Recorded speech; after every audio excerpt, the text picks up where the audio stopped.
At the NFL Combine, catching up with NFL Network's Steve Wyche.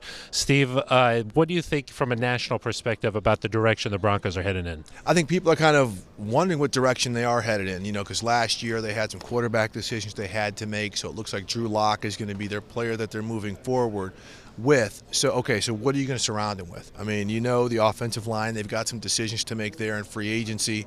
Are they going to continue to try to support a young quarterback by building that offensive line?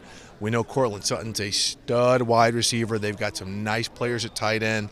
So he's got some pieces there. And we know at running back, they're pretty well set there. They've got some pretty good depth.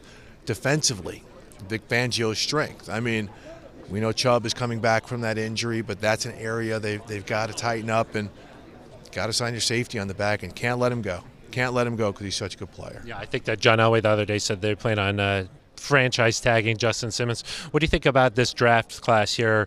So much depth at wide receiver, and that's a position the Broncos could use. Yeah, look, and that's someplace, and we've seen probably the last 2 years, rookie wide receivers are coming in and making an immediate impact. So you've got those types of players all through the first and second round. And also, if you get a young wide receiver, and I do think they're going to get a receiver in the early part of the draft, that type of receiver can grow with Drew Lock. And that is important. You've seen some of the best wide receiver quarterback tandems are guys who've grown together, Matt Ryan, Julio Jones, those types of guys. Now, you've got to coach them up. You've got to make sure everything works to enhance their strengths. And I think that's kind of what the Broncos have to feel out. Again, they've got a lot of pieces. They're still working together. But I think, they've got the parts. And again, if they're going to commit to Drew Lock, you've got to support him in every which way.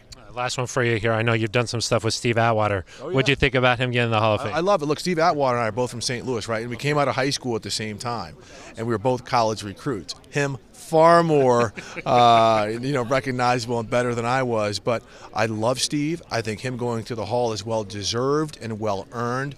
And I respect the selectors because everyone thought Steve was like just a thumper, like a big guy. But he was a free safety with a lot of range. They respected what he did and the impact that he made. He waited a long time to get in, and I'm just so happy because personally I know him. Just a wonderful, wonderful man, a great family man, and I'm just happy for him and his family and the Broncos organization. What position were you? I was an outside linebacker, okay. So Steve would have been having my back. He wouldn't have had to worry about anything because I would have been making the plays in front of him. Steve, thank you for your time. Appreciate it. Absolutely.